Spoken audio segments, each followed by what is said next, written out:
Hi, it's Kevin May from PhocusWire. We're with another one of our summit challenges, Questo Global. Alex Govoreanu, you're the CEO of Questo Global. Welcome. Thanks for joining us here in the PhocusWire studio. Right, so you've just been pitching next door at the PhocusWire Europe conference. It's an interesting business on lots of levels. One, because it sounds like a lot of fun, right? Yes, it is. So, but you were asked a question about scale earlier. Is it actually hard to do because what you're producing are very intricate? They take a lot of time. So, is that inherently going to cause you problems when you want to expand? No, it doesn't, because what we did is we found a recipe. We have a recipe for a quest, and now what we do is we found local storytellers who just use that recipe for creating their own quest. And here is where it gets exciting.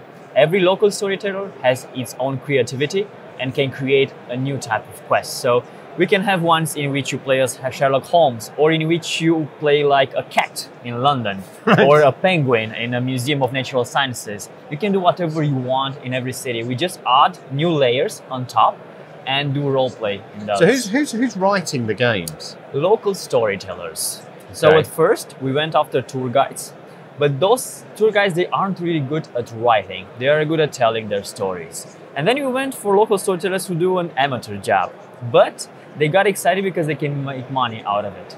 Okay. And they are so good at writing. And for instance, the best one so far was an editor. He created a quest in Seoul in the National Museum of History there. It's 15 pages worth of content. It's the longest quest we have so far. On average, we have between 5 to 10. Yep. But that guy, he created such an in-depth story, worked a lot on the characters. You're basically in this immersive experience in the museum. It's amazing. Okay, so I'm not going to claim for a second that I'm a good writer, but if I came up with an idea, yeah, how long is pitched it to you and said, look, I've got this great idea for a story in London, for example, near where I live. What's the kind of production process and how long does it take? So creators, if they just want to create a quest and we are not the ones following them, they submit a concept first to us. Then we give them feedback. We tell them, okay, for whom are you building this quest? Is it tailored for locals or for travelers? If it's something for travelers, it has to be a theme which attracts. Okay, so if it's one for Rome, do something about angels and demons. If it's something for London, do something about Harry Potter. If it's for locals, just do the theme which will show the city differently. So a haunted quest. Locals are into seeing their cities differently. Yeah. And after we agree on the concept, we just give you the guidelines and you start writing. And here it depends on your time. On average, every quest gets published in less than 2 weeks. Oh, okay. And it gets published for testing. And after we put it in the app, we send actual people to test it to see if it's functional. Yep. Then we do all the revisions and it's done. Okay. That's a lot quicker than I was expecting. Okay, interesting. Yeah. So, do you need money in order to, so presumably you're looking for funding and all those kind of things. What would be your ideal kind of investment amount that you would like to just do the next phase 2 of Questo Global? So I was actually saying that on the stage. We are now looking to raise 1 million euros this summer. Okay. And those money will be used for marketing purposes mostly, and a bit of development for transforming 100 major cities. We are going for the big ones at the moment. We are now focused only on 6 across Europe, and all the rest of them, we are now available in 45, have grown organically. So we just had users playing Questo in Rome who were travelers, but then when they went back to Dinan, let's say a very small village in Paris, they wanted to build a quest there. Okay. So we also convert users into creators. Okay. Because they see a very good opportunity in promoting their city, or they just do it as a hobby, or to show how smart they are, some of them, because they then challenge their friends to do the quest. So, you said some of the money is about marketing and things like that. What's your kind of distribution model? Is it just direct on the website, or at the moment, do you do it through other kind of intermediaries? We sell the quest now on our own app. Yep. And that it's like organical growth and sales. But then we also had these partnerships with Get Your Guide, TripAdvisor, and Booking Experiences. And we are selling the quest through them.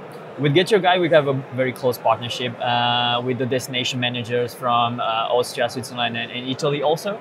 They are telling us what people are looking and what are the cities in which they don't have enough supply. So we just go there, build a quest, which is available on a year-long basis. and they can also have supply for off-season period. And we just build what they want. So if we know that people are looking for an Einstein Quest in Zurich, we'll build that. Okay. And if you had, what could the business? You said you wanted to raise 1.5. What could one sorry, I million. beg your pardon. Sorry. What could you do with 10, or would that just change the way you are as a startup? Grew much faster. Yeah, that's what we want. Because let me tell you one thing: we were in a free mode up until last year at the end, so it was free to play a Quest. Yeah, and up until that time, our users, they were wanting more features that would require development. But after we started charging money, they just want more content. Right. Okay. That's it. They don't really matter for in terms of augmented reality, audio, video, or any other kind of things. They just want what I already have, but in many more cities. Because what we do is we convert locals into travelers. Once they play it in their city, they want to play it when they travel. Place, yeah. And travelers, if they meet us while traveling, they want to do it in their city. So now we are focused on just expanding globally. So it's interesting, you're saying that you can't move here without people saying it's about artificial intelligence and virtual reality, but you're saying you stick to the core thing rather than adding the bells and whistles and the fancy tech. That's what the users say. So of course we are going to constantly improve the app out of augmented reality, but that's just a refinement. Right. The users are more than happy with what we have already, so why don't just give them that on where they need it? Okay. Alex from Questo Global, thank you very much for joining us. Thank you. Thank you very much as well.